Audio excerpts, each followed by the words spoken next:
वक्त है आप सभी के बेहद पसंदीदा कार्यक्रम दंगल का। आज का दंगल असेंबली के इलेक्शन और ईडी के एक्शन को लेकर पैदा हुई सियासी टेंशन पर है, क्योंकि जिस नेशनल हेराल्ड केस में सोनिया गांधी और राहुल गांधी जैसे नेता आरोपी हैं, उसी केस में दिल्ली की मेट्रोपॉलिटन मजिस्ट्रेट कोर्ट ने प्रवर्तन निदेशालय को एसोसिएटेड जर्नल्स लिमिटेड और यंग इंडियन लिमिटेड कंपनियों की चल अचल संपत्तियां जब्त करने का आदेश दिया है। ईडी ने कहा है कि वो एजेएल की 661 करोड़ 69 लाख की अचल संपत्तियां और यंग इंडिया लिमिटेड की 90.21 करोड़ रुपए की इक्विटी जब्त करेगा। ये कार्रवाई नेशनल हेराल्ड केस में हुए कथित फर्जीवाड़े और हवाला कांड के आरोपों की जांच के दौरान की जा रही है।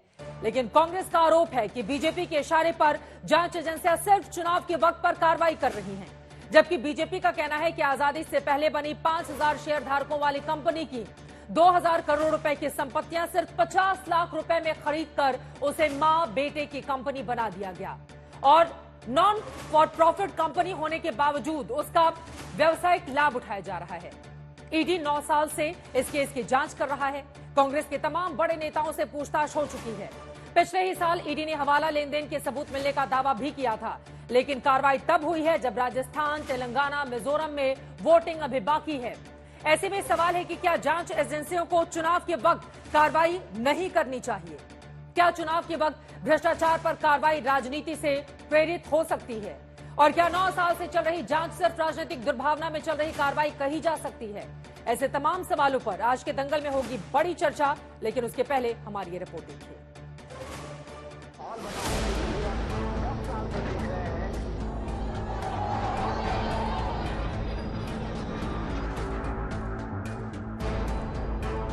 राजस्थान में चुनाव के 4 दिन बचे थे। चुनावी मंचों से रैलियों तक और बयानों से रोड शो तक बीजेपी और कांग्रेस के नेता गुत्थम गुत्था हुए पड़े थे। इस घनघोर दंगल के बीच एक विसल प्रवर्तन निदेशालय ने बजा दी। नेशनल हेराल्ड केस में एसोसिएटेड जर्नल्स लिमिटेड से जुड़ी 751 करोड़ 90 लाख रुपए की चल अचल संपत्तियां जब्त करने का ऐलान हो गया। नेशनल हेराल्ड केस में हवाला मामले की जांच कर रही प्रवर्तन निदेशालय को दिल्ली के मेट्रोपॉलिटन मजिस्ट्रेट की अदालत से बड़ा आदेश पाने में कामयाबी मिली, जिसके बाद ईडी ने 751 करोड़ 90 लाख रुपए की संपत्तियां जब्त करने की कार्रवाई शुरू कर दी। एनफोर्समेंट डायरेक्टरेट ने दरखास्त की थी। ये बताना बहुत जरूरी है कि इस 751.9 करोड़ में 661 इमूवेबल प्रॉपर्टीज है जो दिल्ली, लखनऊ, मुंबई में स्थित है। इसके अलावा 90.1 करोड़ जो young India private limited allegedly possession में है इक्विटी शेयर्स के माध्यम से। ये पूरी मनी लॉन्ड्रिंग का जो केस है ये एनफोर्समेंट डायरेक्टरेट इन्वेस्टिगेशन कर रही है। ईडी को अब एजेएल और यंग इंडियन लिमिटेड से जुड़ी संपत्तियों को कब्जे में लेना है, जिसमें दिल्ली, मुंबई, लखनऊ और चंडीगढ़ जैसे शहरों में कई अचल संपत्तियां हैं। इनमें कई जगह ताले लगे हुए हैं, लेकिन कई प्लॉट्स का कमर्शियल फायदा उठाया जा रहा है। यहाँ पर जो आरोप है वो यही है कि एजेएल का ये जो दफ्तर है इसको मैगजीन और न्यूज़पेपर की प्रिंटिंग के लिए दिया गया था, लेकिन यहाँ प्रिंटिंग तो 2008 में बंद हो गई थी। उसके बाद दरअसल इस पूरे इमारत में को कमर्शियली यूटिलाइज किया जा रहा है।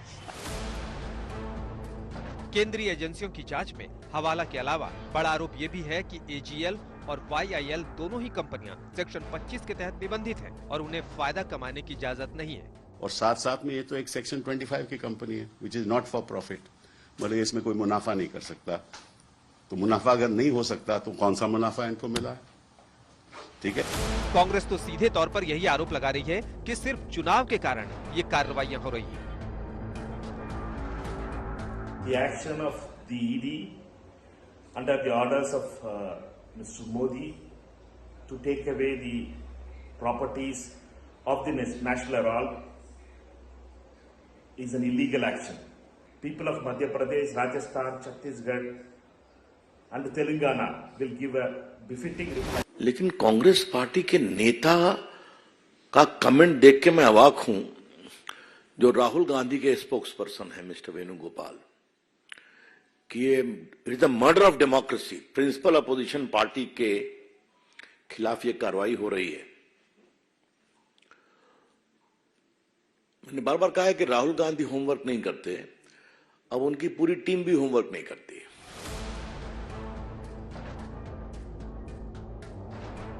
कहानी ये है कि 1937 में the associated journals limited not for profit company बनी थी। तब इसके 5000 शेयर धारक थे। आजादी के बाद इसके शेयर धारकों की संख्या घटती गई और 2008 में 1057 शेयर धारक बचे। इसी बीच एजेएल पर कांग्रेस पार्टी का 90 करोड़ रुपए का कर्ज चढ़ गया। कांग्रेस पार्टी ने वो कर्ज माफ कर दिया और सोनिया गांधी राहुल गांधी की 74% स्वामित्व वाली यंग इंडियन लिमिटेड नाम की कंपनी को सिर्फ 50 लाख रुपए में एजेएल को बेच दी गई। 9 साल से चल रहे नेशनल हेराल्ड केस की कहानी में भ्रष्टाचार के आरोप हैं, जिसमें आजादी से पहले बनी एसोसिएटेड जर्नल्स लिमिटेड की संपत्तियों को फर्जी तरीके से सोनिया गांधी और राहुल गांधी की स्वामित्व वाली कंपनी के हाथों में बेचने का आरोप है और इस कथित हेराफेरी में हवाला से लेन देन का भी आरोप है, जिसे लेकर 2014 से जांच चल रही है। सोनिया गांधी से लेकर राहुल गांधी, रॉबर्ट वाड्रा, मल्लिकार्जुन खड़गे, पवन बंसल जैसे नेताओं से पूछताछ हो चुकी है। मुंबई से विद्या और लखनऊ से समर्थ श्रीवास्तव के साथ श्रेया चटर्जी, दिल्ली आज तक। इधर इलेक्शन उधर ईडी का एक्शन, इसी पर सियासत गरमाई हुई है। इसी पर करेंगे बड़ी चर्चा। खास मेहमान जुड़ चुके हैं, उनका परिचय आपसे करवा देती हूं। राखी राठौर जी, राष्ट्रीय प्रवक्ता भारतीय जनता पार्टी की, हमारे साथ जुड़े हुए हैं। तहसीन पुनावाला जी, पॉलिटिकल एनालिस्ट, हमारे साथ जुड़े हुए हैं। और भी मेहमान हमारे साथ जुड़ते हुए चले जाएंगे, लेकिन उसके पहले मुनीश पांडे, हमारे संवाददाता, हमारे साथ जुड़ चुके हैं। ईडी की कार्रवाई को लेकर हर एक जानकारी हमारे दर्शकों तक आप पहुंचाते हैं। लेकिन सवाल मुनीश ये पूछा जा रहा है कि इलेक्शन के समय ही संपत्ति अटैच करने का ये मामला क्यों? अभी ऐसा क्या हो गया कि इतनी बड़ी कार्रवाई ईडी की ओर से की जा रही है? जी देखिए चित्रा, इस मामले की कार्रवाई की शुरुआत तभी हो गई थी जब राहुल गांधी और सोनिया गांधी को पूछताछ के लिए बुलाया गया था। मुझे याद है कि जब राहुल गांधी से पूछताछ हो रही थी तो आप और मैं दोनों ही प्रवर्तन निदेशालय के बाहर मौजूद थे और वहां से हमने रिपोर्टिंग भी की थी। ईडी का साफ तौर पे कहना है कि उनका जो ये कार्रवाई है, जो प्रॉपर्टीज को उन्होंने अटैच किया हुआ है, ये कोई अकस्मात कार्रवाई नहीं है, ये तुरंत में लिया गया कोई फैसला नहीं है। 1 साल से ज्यादा समय से जांच चल रही थी। जांच के दौरान राहुल गांधी से लगभग 5 दिन तक पूछताछ की गई थी। सोनिया गांधी से कई दौर की पूछताछ की गई थी। इसके अलावा जो कांग्रेस के वरिष्ठ नेता हैं, मल्लिकार्जुन खड़गे की बात कर ली जाए, डीके शिव कुमार की बात कर ली जाए, इन सभी लोगों के बयान दर्ज किए गए। बयान दर्ज करने के बाद में कई जगह पर छापेमारी की गई, हवाला कारोबारियों पर छापेमारी की गई और पैसे के लेन देन को लेकर पूरी जांच की गई। जब पूरी जांच कंप्लीट हुई उसके बाद में यह पता चला कि किस तरीके से 90 करोड़ रुपए देकर लगभग 1000 करोड़ रुपए की प्रॉपर्टीज को हथियाया गया था, उसका गलत तरीके से इस्तेमाल हुआ था। राहुल गांधी ने अपने बयान में यह भी बोला हुआ था कि ये चैरिटेबल ट्रस्ट नहीं है, कोई मुनाफा नहीं कमाता है, लेकिन ईडी ने इस तरह के सबूत पेश किए कि इन जो प्रॉपर्टीज है उनका कॉमर्शियल इस्तेमाल होता है और ईडी का दावा यह है कि सबूतों के आधार पर यह कार्रवाई की गई है। तो आप ये कह रहे हैं कि सबूतों के आधार पर मौजूदा वक्त में कार्रवाई की गई है। 1 साल से सबूत ईडी की ओर से इकट्ठा किए जा रहे थे। 2 लाइन में मुनीश, क्या ये बात है? जी बिल्कुल सही कहा आपने चित्रा, 1 साल से ज्यादा समय से कार्रवाई चल रही थी। लोगों के बयान दर्ज किए गए, मनी ट्रेल को एस्टैब्लिश किया गया और उसके बाद ईडी का दावा है कि सभी बयान, सभी जो एविडेंस से डॉक्यूमेंट्री, डिजिटल एविडेंस देखते हुए उन्होंने एक कार्रवाई को अंजाम दिया हुआ है। भले से इस पर राजनीतिक गरमा रही हो, लेकिन ईडी का साफ तौर पर कहना है कि इस मामले का राजनीति से कोई लेना देना नहीं है। हमने जो कार्रवाई की है वो सबूतों के आधार पर की है। बहुत शुक्रिया आपका मुनीश पांडे इस पूरी जानकारी के लिए। मुनीश बता रहे हैं कि ईडी की ये कार्रवाई बीते 1 सालों से लगातार कोशिशें की जा रही थी सबूत खंगालने की। इसको इत्तेफाक आप कह सकते हैं कि जब 2-3 दिन के बाद यहां पर इलेक्शन होने जा रहे हैं, उसके ठीक पहले ईडी की ओर से इतनी बड़ी कार्रवाई की गई है। लेकिन इसको लेकर कांग्रेस पार्टी बीजेपी के ऊपर हमलावर है। संगीत रागी जी हमारे साथ राजनीतिक विश्लेषक जुड़ चुके हैं, उनके पास जाऊंगी। लेकिन राखी राठौर जी आपके पास आते हुए, अब ये संयोग है या फिर प्रयोग है? कांग्रेस पार्टी जो आरोप लगा रही है, महादेव ऐप घोटाला मामले में ईडी का एक्शन तभी होता है जब चुनाव की तारीख नजदीक रहती है। राजस्थान में अब चूंकि वोटिंग होने जा रही है तो उसके ठीक पहले संपत्ति अटैच का यह मामला सामने आ जाता है। संयोग है या प्रयोग है? राखी राठौर जी, कांग्रेस आरोप लगा रही है जानबूझकर बीजेपी ये कार्रवाई करवा रही है। देखिए चित्रा जी, हमारे देश में हर 6 महीने में, हर 7 महीने में आप किसी ना किसी स्टेट में इलेक्शंस देख लेते हैं, लेकिन भ्रष्टाचार के लिए मुझे लगता नहीं है कि ईडी को कहीं पर भी इंतजार करने की जरूरत है। जैसे ही जांच पूरी होती है, जैसे ही कोई साक्ष्य मिलते हैं, उस पर एक्शन होना चाहिए। मैं याद दिलाना चाहूंगी, जैसा कि आपके संवाददाता ने भी कहा, कि पिछले साल जून में जब सम्मन दिए गए थे सोनिया गांधी जी और राहुल गांधी जी को, किस तरह का हिंसक प्रदर्शन हमने सड़कों पर देखा। हमारे राजस्थान के मुख्यमंत्री जी भी वहां पहुंचे थे। राजस्थान के लॉ एंड ऑर्डर की स्थिति के बारे में तो हमने कई बार डिस्कस किया है कि यहां स्थिति महिलाओं की खराब है, लेकिन मुख्यमंत्री जी वहां एक भ्रष्टाचारी परिवार को बचाने के लिए पहुंचे थे। हमने देखा किस तरह से उग्र प्रदर्शन सड़कों पर किया गया था कांग्रेस कार्यकर्ताओं द्वारा।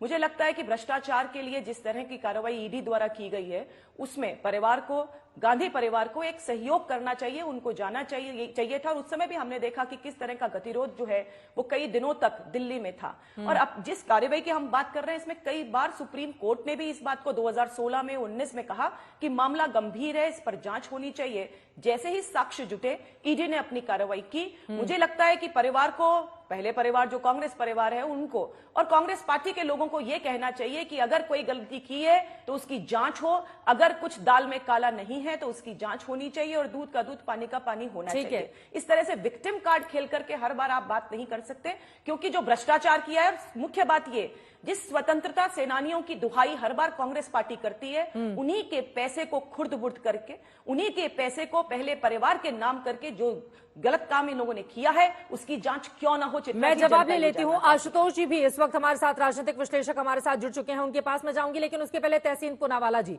अब बीजेपी का सीधे तौर पर यही कह रहा है कि सत्ता का जो दुरुपयोग किया है और भ्रष्टाचार की सजा तो भुगतनी ही होगी, चाहे कोई कितना भी बड़ा हो, बचेगा नहीं। चित्रा जी, थैंक यू, दोबारा से आपके शो में मुझे शिरकत करने का मौका मिला। मैं अपना सारा डिफेंस देने से पहले मैं एक लाइन में राखी जी से एक उत्तर जाता हूँ। एक ही लाइन में राखी जी, प्लीज आपसे एक रिक्वेस्ट है, ज्यादा मत बोलिए, एक ही लाइन में।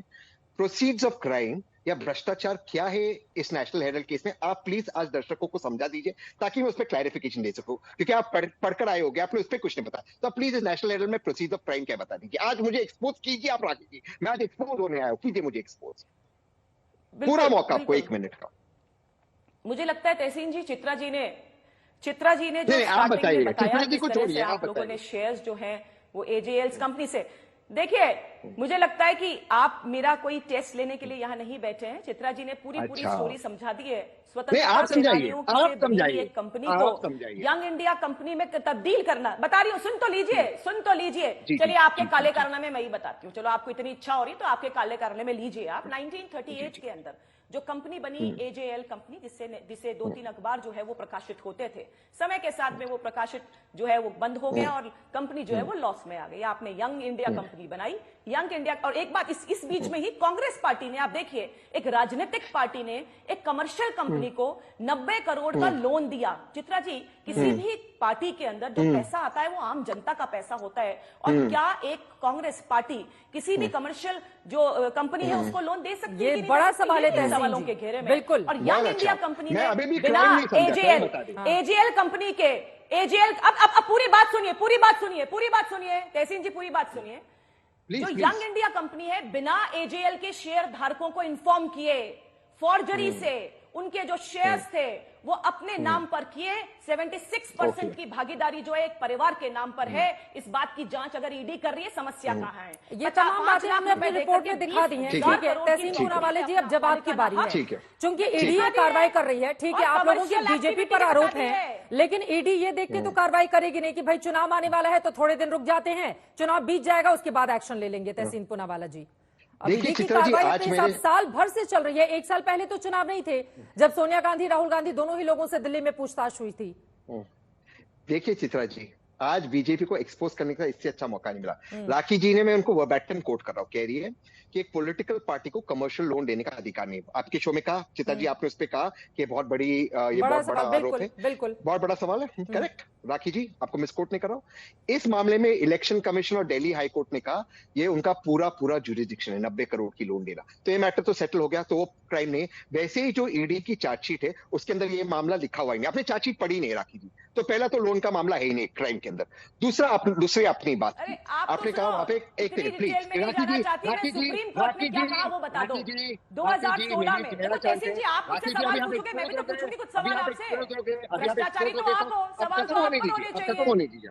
सुप्रीम कोर्ट ने क्या कहा था 2016 में? चित्रा जी, इनसे पूछिए। आप गए थे ना क्वैश कराने? ठीक है, आप चित्रा गए जी, थे ना चित्रा इस जी, केस को चित्रा खारिज जी। कराने गए थे ना, तब खारिज क्या तो हुआ नहीं था? हुआ ना, वो बोल रही हैं। सुप्रीम कोर्ट ठीक ने है, क्या अब कहा? तहसीन जी का ये जवाब बता सुन दीजिए, लेते आप तो हैं। लॉयर भी हैं। बोलिए ठीक। बोलिए तहसीन पहला पुनावाला जी। पहला पहला पहला जो आरोप था वो अब साबित हो गया कि गलत था। दूसरा आरोप इनका कमर्शियल एक्टिविटीज का था। और तीसरा आरोप जो भाजपा लगाती, जो इन्होंने लगाया नहीं। कोई इन्होंने कहा कि एजेल की कंपनी से शेयर ट्रांसफर हो वाई भाजपा आई नहीं को लगाती शेयर है। हो। चित्रा जी मैं कैसे बोलूंगा, आपके अच्छा दर्शक को ठीक है समझ ठीक है लीजिए। ठीक है ठीक है, बोल लीजिए बोलिए बोलिए बोलिए, मैं आ रही हूँ दूसरा राखी उनका जी, आरोप पहले था उनकी बात हो जाए। एजेल से शेयर ट्रांसफर हुए वाई को। हाँ।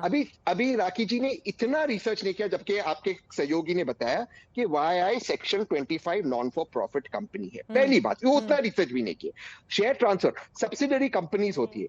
दूसरी बात, अगर एक शेयर होल्डर का आप कंप्लेन ऑफिशियली चार्जशीट में या कोर्ट में दिखा दे, हाँ कुछ बयान आए थे मैं मानता हूं, आप कंप्लेन बता दे, क्योंकि वो कंप्लेन जाती है आरओसी में, सेबी में, कोई भी कंप्लेन दाखिल नहीं, वो भी चार्जशीट के अंदर दाखिल नहीं। तो भाजपा जो आपके शो पे आरोप कहती है, वो आरोप है ही नहीं चार्जशीट पे, हाँ। खाली आकर कुछ भी बोल देना। अब तीसरी बात हम आते हैं कि वहां पर कमर्शियल एक्टिव चलती है।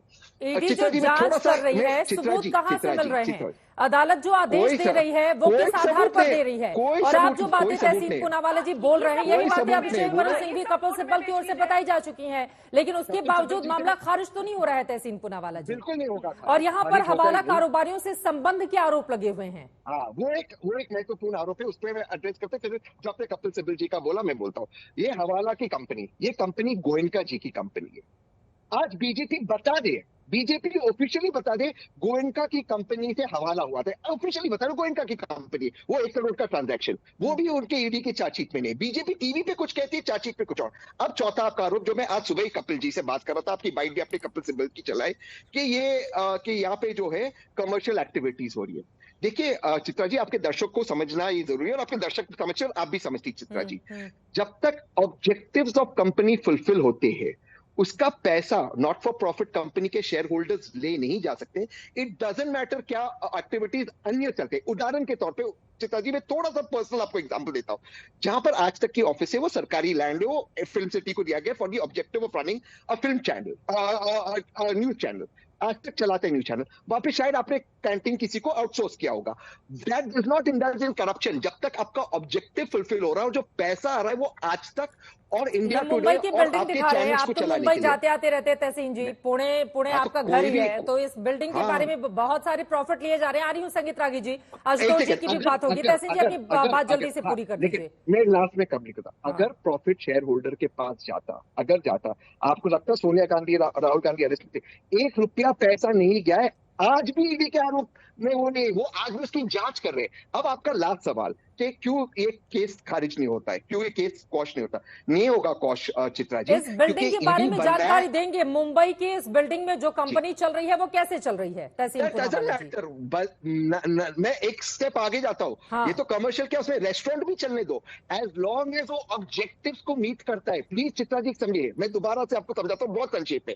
आज तक की बिल्डिंग, आज तक की जमीन दी गई टीवी चैनल चलाने को। सर इस वाली मुंबई वाली इस बिल्डिंग के बारे में बताइए ना, जिसके बारे में सवाल पूछा जा रहा मुंबई है। में थोड़ी ना सेपरेट लॉज है चित्रा जी। अलग अलग जगहों पर बिल्डिंग है और आरोप लग रहे हैं कि दरअसल उससे प्रॉफिट ले जाने की कोशिश की जा रही है, व्यावसायिक इस्तेमाल किया जा रहा है। हाँ, आरोप ये है बहुत तहसीन चीज़ पूनावाला जी। ठीक है, आपने 2 लाइन बहुत में अपनी बात कंप्लीट कीजिए। संगीत रागी जी, आपकी बातों पर कुछ बोल। हाँ, बोले। आपने बहुत इंपॉर्टेंट चीज की।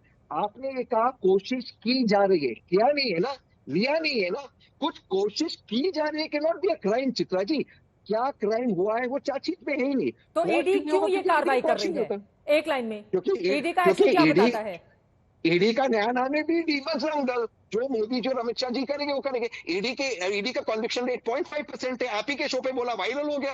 ईडी का, मैं दोबारा कहता हूँ, ईडी बीडी है और इन ऑफिसर्स को समझना चाहिए, सरकार बदलेगी। इन सब ऑफिसर्स को, चीफ मिनिस्टर्स और जो नई सरकार आई, इन सब ऑफिसर्स को बुलाकर एक बार पूछना टीवी पड़ेगा। पर बैठकर धमकी दे रहे हैं कि सरकार बदलेगी तो देख लेते हैं। तहसीन पूनावाला जी, आप तो इसके लिए नहीं जाने जाते हैं। अब तहसीन पूनावाला जी, अधिकारियों को मुझे लगता है छोड़ देना चाहिए और इस तरह की भाषा से मुझे लगता है, क्योंकि फिर वो याद आ जाएगा ना, सीबीआई को लेकर देश की सर्वोच्च अदालत ने कांग्रेस के शासन में क्या कहा था, उस पर नहीं जाते हुए अधिकारियों को, सीबीआई को। ठीक है, आपने जो आरोप लगाए संगीत रागी जी, अब पलट कर ये सवाल पूछा जाएगा ना कि 9 साल क्या हो रहा था? अचानक से इलेक्शन आता है और फिर ताबड़तोड़ कार्रवाई शुरू हो जाती है और कह रहे हैं ईडी का नया नाम है बीडी, बजरंग दल।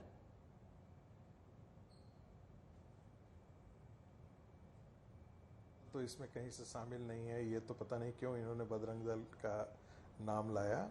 देखिए, मुझे लगता है तहसीन भाई जो है बहुत चालाक वकील हैं, लेकिन फंस जाते हैं अपनी बात में। आज तक के कैंटीन की तुलना जो है, आज तक का जो कैंटीन है वो व्यवसायिक काम नहीं कर रही है, वो पत्रकारों के लिए वहां सुविधा मुहैया कराई जा रही है। दूसरी बात, यदि एजेएल कंपनी की आप बात करें तो 2008 में उसका पब्लिकेशन बंद हो चुका था। 2008 के बाद पब्लिकेशन बंद होने के बाद वो कॉमर्शियल एक्टिविटीज में इन्वॉल्व है, तो इसीलिए उस पर बात की जा रही है कि आपको जो लैंड दिया गया था साहब, वो लैंड इसलिए नहीं दिया गया था कि आप कॉमर्शियल एक्टिविटीज करें, वो लैंड इसलिए दिया गया था कि कंसेशनल प्राइस पर, ताकि आप वहां से अखबार निकालें। और आज आप अखबार न निकाल करके आपने उससे व्यवसायिक गतिविधियों में उसका प्रयोग किया। दूसरी बात, वो अभी तहसीन भाई कह रहे थे कि भाई प्रोसीड्स ऑफ द क्राइम कहाँ है। ये तो ईडी का ही स्टेटमेंट है और कोर्ट ने इसे खारिज नहीं किया है। ईडी का ही ये स्टेटमेंट है कि क्राइम ऑफ प्रोसीड्स जो है वो 660 करोड़ के आसपास का जो है वो एजेएल के हैं और 90 करोड़ के आसपास का जो है वो यंग इंडिया के पास है। अब आप मुझे बताइए कि यंग इंडिया जो है वो कहां से, उसके पास तो इनकम कहीं से था नहीं, वो इनकम टैक्स तो दी नहीं थी, उसके पास कहां से इतनी प्रॉपर्टी आ गई भाई, एकाएक कहां से प्रॉपर्टी आ गई थी। इसी को लेकर के ईडी कह रही है कि भाई इसमें, और जिसे कोर्ट ने भी इस बात को माना है कि there was a criminal conspiracy hatched. ये मेरे स्टेटमेंट नहीं है सर, ये कोर्ट के स्टेटमेंट हैं कि there was a criminal conspiracy has to appropriate crores और rupees in different cities of this country. ठीक है, तो ये तो हमारे स्टेटमेंट नहीं है। यदि मान लिया जाता कि ये राजनीतिक ये से दुश्मनी के कारण हुआ होता तो कोर्ट अब तक बहुत पहले खारिज कर देती। देखिए, इस देश में एक चीज तो आपको बताना पड़ेगा, जानना ही पड़ेगा कि कांग्रेस का एक अपना इकोसिस्टम है और वो बुद्धिजीवियों में भी है, अन्य संस्थाओं में भी है। तो यदि इतना आसान रहता, जहां पर 24 घंटे के अंदर जहां पर रात में बेल दिया जाता हो, तो ऐसी स्थिति में नहीं उनको मिलता, उनको राहत मिल जाती। ठीक है, तहसीन जी मैं आपके पास आऊंगी। आशुतोष जी से जल्दी से एक टिप्पणी ले लेती हूँ। आशुतोष जी, सवाल तो महत्वपूर्ण उनकी ओर से उठाए गए हैं कि कोर्ट की ओर से तो राहत मिल जानी चाहिए थी, अगर बीजेपी साजिश करके फंसा रही है तो कोर्ट में भी मामले से राहत क्यों नहीं मिलती है राहुल गांधी और सोनिया गांधी को?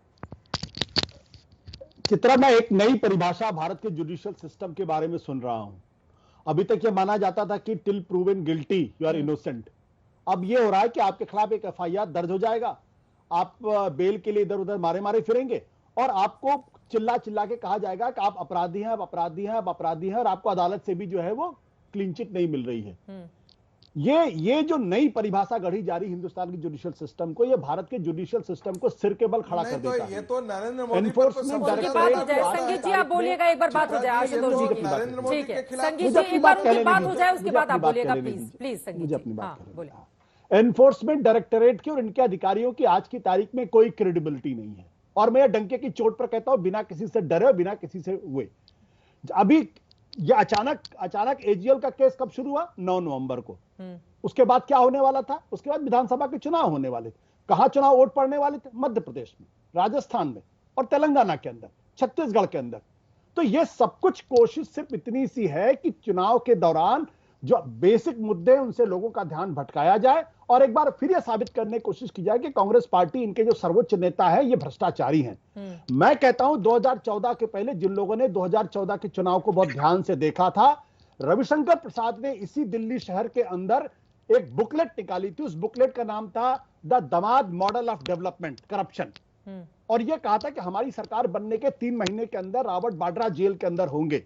10 साल होने वाले हैं। उस केस का क्या हुआ अभी तक रविशंकर प्रसाद जी ने इसका कोई जवाब नहीं दिया है। तो ये जो एक जो कोशिश इस देश के अंदर हो रही है कि आप, और मैं एक और ध्यान दिलाना चाहता हूं, इसी देश के अंदर अमित शाह को सुप्रीम कोर्ट ने तड़ीपार घोषित किया था, कहा था कि आप गुजरात नहीं जा सकते। तो क्या अमित शाह जी को लोग गलत मान लेते? आखिर कोर्ट में साबित हुआ कि वो इनोसेंट है। नरेंद्र मोदी जी के ऊपर कितने गंभीर आरोप लगाए गए, तो क्या उनको अपराधी घोषित कर दिया था? सुप्रीम कोर्ट ने उनको क्लीन चिट दी। 2G के मामले में भी ए राजा को जेल में रहना पड़ा, कांग्रेस सरकार की ऐसी की तैसी हो गई, बाद में उनको भी क्लीन चिट मिल गई। आज तक पता नहीं चला कि CWG के मामले में क्या हुआ है, उसमें कौन कन्विक्ट हुआ, कौन कन्विक्ट नहीं हुआ। ठीक है। तो ये जो विच हंटिंग का जो मामला है, ये विच हंटिंग का मामला ये दरअसल इस चुनाव को प्रभावित करने के लिए किया जा रहा है। और हमारे मित्र संगीत रागी जी बहुत कसके बोलेंगे, बोलना भी चाहिए उनको, क्योंकि सरकार को डिफेंड करते हैं। लेकिन हकीकत यह है कि अगर सोनिया गांधी, राहुल गांधी ने 780 करोड़ रुपए का अगर घोटाला किया है तो वो आजाद क्यों घूम रहे हैं? उनको गिरफ्तार करिए, फास्ट ट्रैक करिए, विद इन 3 मंथ्स उनका ट्रायल करिए, और अगर दोषी पाए जाते हैं तो उनको जेल के अंदर भेज दीजिए। ये 2024 के पहले बार बार खड़ा करना, बार बार नोटिस देना, ये सब बंद होना चाहिए इस देश में। संगीत रागी जी। चित्रा जी, मुझे बहुत खुशी हो रही है आशुतोष के मुखारविंद से इतनी अच्छी बातें सुन करके। ये वही मेरे मित्र आशुतोष हैं जो आम आदमी पार्टी के नायक अरविंद केजरीवाल के साथ मिल करके यहाँ पर बिजली के तार काटते थे, खंभे काटते थे, और शीला दीक्षित के घोटालों का दस्तावेज हाथों में लेकर के और पूरा मंच से चिल्ला करके कहते थे कि श्रीमती शीला गांधी दीक्षित की सरकार जो है वो घपलों और घोटालों में लिप्त है। कॉमनवेल्थ घोटाला इन्हीं के द्वारा लाया गया हुआ था, और सारे इस अभियान के हिस्सेदार रहे हैं। और तब कहते थे कि भाई इनको स्टेप डाउन करना चाहिए, तब इनके परिभाषा अलग थी। दूसरी बात, नरेंद्र मोदी के खिलाफ तो एक FIR तक नहीं था, और जितने बड़े बड़े पत्रकार, कई पत्रकार तो उन संस्थानों में भी आज अपने आप को कहते थे कि कैमरा झूठ नहीं बोलता है। अरे ये डिपेंड करता है कि कैमरे का थोबड़ा किधर है, कैमरे का लेंस जिधर होगा वही सच दिखेगा, कैमरे के पीछे का सच नहीं दिखता है। तो उसी प्रकार से नरेंद्र मोदी के खिलाफ तो एक FIR तक नहीं था, लेकिन पूरा बौद्धिक जगत और मीडिया का सारा संस्थान नरेंद्र मोदी के पीछे पड़ा हुआ था। साहब, ऐसी आपकी इस परिभाषा को ले लिया जाए तो जितने बहुत बड़े क्रिमिनल्स हैं उसमें तो आप जिस गैंगस्टर को मारा गया या जो इनकाउंटर में मारा गया, वह भी कोई बहुत बड़ा गैंगस्टर नहीं था। सोहराबुद्दीन भी गैंगस्टर नहीं था। उस परिभाषा में तो प्रूवन गिल्टी का तो कोई मतलब ही नहीं फिर बनता है। अरे आशुतोष जी, कम से कम ठीक है, आप कांग्रेस पार्टी को डिफेंड कीजिए, मैं मना नहीं कर रहा है, ये आपका अधिकार क्षेत्र बनता है, आप स्वतंत्र राजनीतिक विश्लेषण है, जैसे आप लोग डिफेंड करना कीजिए, लेकिन कम से कम ये मत कहिए कि ये नई परिभाषा है। ठीक है, ये तो बहुत पुरानी परिभाषा है। ईडी और सीबीआई कोई ये नई बात कर रही है, ऐसी तो है नहीं, कांग्रेस ने नहीं किया था। वो कह रहे हैं आप तो भागीदार थे, हिस्सेदार थे, अब परिभाषा बदल रहे हैं आशुतोष जी। मैं संगीत रागी जी के बारे में कभी भी नहीं कहता कि ये RSS से जुड़े हुए, मैं कभी नहीं कहता इस बारे में, लेकिन वो जरूर मेरा आम आदमी पार्टी का अतीत लेकर आते हैं।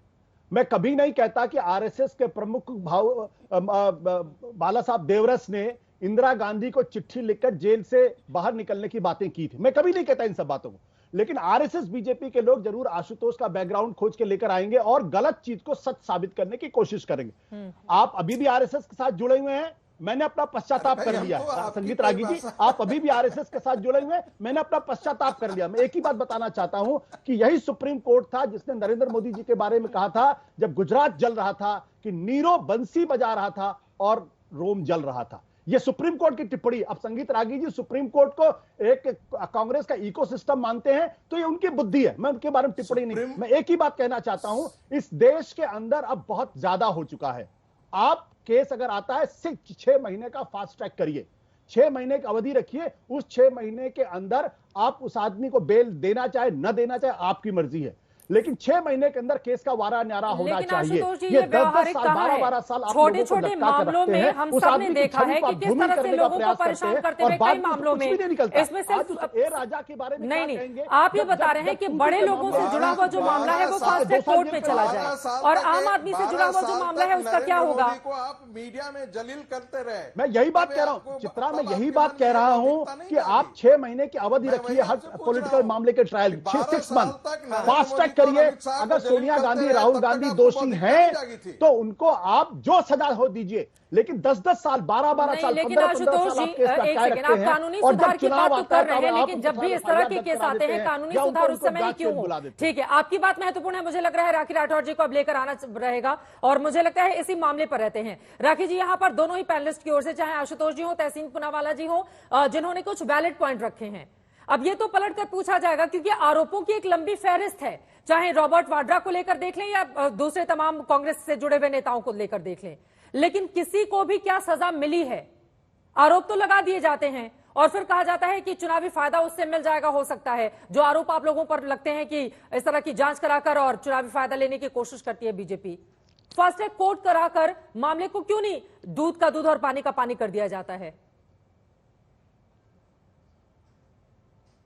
देखिए चित्रा जी, अप्रैल के महीने में 14 पार्टियां सुप्रीम कोर्ट में गई थी, जिसमें उन्होंने रिक्वेस्ट की थी कि राजनेताओं के लिए अलग से गाइडलाइंस होनी चाहिए, और उस समय सुप्रीम कोर्ट ने साफ साफ कहा था कि कोई अलग से गाइडलाइंस राजनेताओं के लिए नहीं होगी।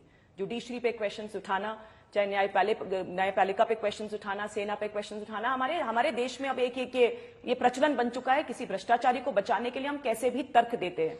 आशुतोष जी कह रहे थे कि मुद्दे को भटकाने के लिए राजस्थान में चुनाव में मुद्दे भटकाने के लिए ईडी आई है, लेकिन मैं आपको बताऊं चित्रा जी, राजस्थान में इतने सारे मुद्दे हैं, महिला अपराध, पेपर लीक, बेरोजगारों से धोखा, दलित अत्याचार, किसानों से कर्ज माफी का, तुष्टीकरण का, इतने सारे, और इनके आपसे झगड़े कांग्रेस पार्टी के। मुझे लगता है ये मुद्दे सफिशिएंट है जिससे कि हम यहाँ पे कांग्रेस पार्टी को, यहाँ की जनता जो है कांग्रेस पार्टी को धूल चटाएगी। लेकिन भ्रष्टाचारी के खिलाफ अगर कोई एजेंसी काम करती है तो आशुतोष जी देखिए, हमको भी मिलकर के उसका साथ देना चाहिए। सुप्रीम कोर्ट में जिस तरह के अभी दलील मेरे कांग्रेस के साथी दे रहे थे, पॉलिटिकल एनालिस्ट हैं वैसे तहसीन जी, लेकिन जो दलील दे रहे थे वो दलील अगर आप जाके कोर्ट में देते तो शायद सुप्रीम कोर्ट से जमानत तो अब उसमें आपको रिलीफ मिल जाता। लेकिन देखिए जिस तरह से पूरा प्रकरण चला, जिस तरह से संवैधानिक एजेंसीज काम कर रही है, एक परिवार को एक नजीर पेश करनी चाहिए। अभी प्रधानमंत्री जी की बात थी चित्रा जी, आपको वो समय भी याद है, गुजरात के सीएम रहते हुए जब एजेंसीज ने बुलाया था शांति से जाकर के जो सहयोग हो सकता था वो पूरा सहयोग उन्होंने किया। हमने कहीं दंगा नहीं किया सड़क पर आके। लेकिन पिछले साल जून में आपने देखा किस तरह का प्रदर्शन किया गया कांग्रेस के लोगों द्वारा, किस तरह की बातें की गई कांग्रेस के लोगों द्वारा। उस समय तो कोई इलेक्शंस नहीं थे। ये साफ दिखाता है कि कहीं ना कहीं गड़बड़ी है और इसीलिए इतनी प्रॉब्लम हो रही है, इसीलिए इतनी तड़पड़ाहट हो रही है। आपको और मेरे को तो तकलीफ नहीं होती है जब यहां पर जयपुर के अंदर गणपति प्लाजा के लॉकर से सोना और पैसा उगलता है, आपको तकलीफ नहीं, मुझे तकलीफ नहीं है। लेकिन तकलीफ कांग्रेस के लोगों को क्यों होती है? ठीक है, मालूम है कि वो पैसा काला धन उनका है और इसीलिए बार बार ईडी के एक्शंस पे ये क्वेश्चंस बोलिए तहसीन पूनावाला जी। लॉजिक यहाँ पर तहसीन जी दिए ना आपने, वो कोर्ट में देंगे तो ज्यादा अच्छा रहेगा। तहसीन पूनावाला जी, और जब इलेक्शन हो उस समय ईडी या सीबीआई जैसी जांच एजेंसी अपने दफ्तर पर ताला लगाकर तो बैठेंगे नहीं, वो तो अपनी कार्रवाई करती रहेंगी ना अपने हिसाब से। या जब इलेक्शन हो उसके 1 महीने पहले तक ताला लगा लेना चाहिए कि भाई इलेक्शन हो जाए उसके बाद फिर एक्शन लिया जाएगा रिजल्ट आने के बाद। नहीं, on a broader point ED का कुछ ना कुछ समाधान निकालना ही होगा और कोर्ट इसे बहुत गहराई से देख रहे हैं। आज ही जो कपिल सिब्बल के आर्ग्यूमेंट्स हुए ईडी को लेकर, और अक्सर एक चीज कहा जाता है ईडी, ये जो आशुतोष जी ने कहा कि ये पहली बार है कि गिल्टी अंटिल प्रूवन इनोसेंट, आप दोषी जब तक अपने आप को इनोसेंट प्रूव नहीं करते। ये 2018 के अमेंडमेंट्स थे जिसको एक फाइनेंस बिल के तहत पास किया गया था। चित्रा जी, मैं बहुत महत्वपूर्ण बात कह रहा हूँ, मुझे एक्चुअली इस मुद्दे को ज्यादा डिटेल में डिस्कस करना है, बट ये चीज बता रहा हूं क्योंकि ईडी के तहत अभी चित्रा जी कॉपीराइट्स भी आ चुका है, अभी एनवायरनमेंट अभी आ चुका है ईडी के नीचे। यानी कि अगर कल वर्तमान सरकार को लगता है चित्रा जी आप क्यों मेरी बात उनको जचती नहीं, आप और मैं ईडी के तहत बुक हो सकते हैं। ये इस तरह के ईडी लॉ आ चुके हैं और कोर्ट्स उसे देख रहा है। और आप देखिए बंसल केस है, बहुत सारे केसेस है, अब कोर्ट्स उसमें संज्ञान ले रहा है। लेकिन मुद्दा हम स्पेसिफिकली नेशनल लेवल पे जाते हैं। आपके शो को करीबन अभी 20-25 मिनट हो गए, मैं अब तक आरोप नहीं समझा क्या आरोप है। एक है कि एफआईआर कॉस्ट क्यों नहीं होता, नहीं होगा एफआईआर कॉस्ट। चित्रा जी, मैंने आपके शो पे पहले भी कहा, आगे भी कह रहा हूं, एफआईआर ईडी में कॉस्ट इसलिए नहीं होता है बिकॉज ईडी के अंदर प्रिजम्पशन होता है कि आप गिल्टी हो जब तक अपने आप को आप इनोसेंट साबित नहीं करते। तो एजेंसीज को सिर्फ ये कहना है हमें एक टेंटेटिव मनी ट्रेल मिला, आपको बेल मिल जाएगा, आपका एफआईआर कॉस्ट नहीं होगा। ये बात 10 बार समझाने के बाद दोबारा से वही बात आती है, तो हो नहीं सकता है। बट आपका ईडी का कन्विक्शन रेट 0.5% है। दूसरी चीज, संगीत रागी जी ने कहा कि 90 करोड़ रुपया कहां से आ गए उस कंपनी को, उसी का जवाब राखी जी ने दिया कि पार्टी ने लोन कैसे दिया। हाँ। उसको हाईकोर्ट ने क्लियर किया इलेक्शन कमीशन, तो वो बात सही हो गया। अब आते हैं 600 करोड़ रुपए का गफन। चित्रा जी, जो आपने जवाब दिया, मैं आपको वर्बैटम कोट करता हूं कि ये हो सकता था, ये प्रॉपर्टीज बेच सकते थे, जो बेच सकते थे। मैं चित्रा जी कल डॉटेक्स मर्चेंडाइज प्राइवेट लिमिटेड है, हवाला कंपनी बताया जा रहा है, उससे संबंध बताए जा रहे हैं, ये हो सकता था। नहीं, ईडी जांच कर रही है सर, और ईडी की कार्रवाई में ऐसी बातें निकलकर सामने आई हैं। हवाला की बात ईडी से निकलकर सामने आ रही है, यहाँ पर अपने मन से रिपोर्ट थोड़ी ना बनाया जा रहा है। तीसरा इशू है चित्रा जी, वो तीसरा इशू है। वो तीसरा इशू है, उसका भी मैंने क्लैरिफिकेशन दिया। जिस कंपनी का आपने नाम लिया 1 करोड़ रुपए का ट्रांजैक्शन हुआ, वो तो गोयनका की कंपनी है। अब बता दें बीजेपी के वो हवाला की कंपनी है, तो वो कंपनी छोड़ दे, उसकी मैंने जवाब दिया। अब मैं आपको तीसरी चीज बताता हूँ। मेरे और आशुतोष जी के बीच में अनबन हो गई, मैं आशुतोष जी को मार सकता था, मारा तो नहीं, तो ये क्रिमिनलिटी नहीं हुई। गलत हो सकता है, आप कह सकते हो आपकी इंटेंशन गलत हो, ठीक है, लेकिन ये क्रिमिनलिटी नहीं। एक लास्ट में मैं आज भी कह रहा हूं, मुझे कोई इस शो पे, इस पैनल पे बता दे, कोई विद्वान बता दे कि एक नॉट फॉर प्रॉफिट कंपनी के शेयर होल्डर्स पैसे कैसे घर ले जा सकते हैं, वो मुझे बता दे। और अदालत की ओर से आदेश दिए गए हैं भाई, बता रही है। हाँ, ये तर्क आपकी अदालत में कैसे काम करेंगे? अदालत ने आदेश दिए, जिसके बाद ईडी ने संपत्ति अटैच की कार्रवाई शुरू की है। तहसीन पूनावाला जी, इस बात से क्यों आप इनकार करते हैं? एक सेकेंड, दो अलग चीज है, दो अलग विषय है। प्रॉफिट, क्राइम्स और प्रोसीड्स ऑफ क्राइम। अगर ईडी जाकर कोर्ट में कहती है हमें एक टेंटेटिव लिंक मिला है, तो उसके लिए हमें कॉरेस्पॉन्डिंग एसेट को सीज करना है। ठीक है, आपकी बात मैं समझ गई, ठीक है, लेकिन अदालती आदेश के बाद ही ईडी की ओर से ये कार्रवाई की जा रही है। आशुतोष जी, जल्दी से एक सवाल का जवाब मैं आपसे लूंगी, क्योंकि आपने नरेंद्र मोदी का उदाहरण दिया कि कोर्ट की ओर से ये टिप्पणी नरेंद्र मोदी को लेकर की गई थी। सच्चाई ये भी है कि 2002 के दंगों के मामले में उनको 2022 में, यानी कि 20 साल के बाद क्लीन चिट मिलती है, राहत मिलती है। तो अदालतों में तो इस तरह की कार्रवाई दोनों ही पक्षों के नेताओं को लेकर देखी जाती है, लेकिन इसके पहले कभी भी ये बात नहीं उठती रही है कि भैया जल्दी जल्दी कीजिए और जल्दी से राहत दीजिए। तो दोनों ही पक्ष है ना, इधर का भी है उधर का भी है। 20 सालों तक उनको भी तमाम चक्कर काटते रहने पड़े। ये प्रश्न पहले भी उठ चुका है, और चूंकि मैं तो कहता हूं कि पिछले 20 सालों से लगातार एक सवाल नरेंद्र मोदी जी के ऊपर लगते रहे हैं, इसलिए उनके लिए ज्यादा जरूरी है कि वो जुडिशियल रिफॉर्म इस देश के अंदर करें, और खास तौर पर जो पॉलिटिकल मामले हैं उसमें 6 महीने क्या टाइम लिमिट तय कर दें। ठीक है, क्योंकि 20 साल तक उनको भी ये सब कुछ झेलना पड़ा था, और फिर 2022 में उनको क्लीन चिट मिली थी। एक लाइन में संगीत रागी जी, लेकिन फिर भी सवाल वहीं पर आकर खड़ा हो जाएगा, इलेक्शन है तो इधर एक्शन है।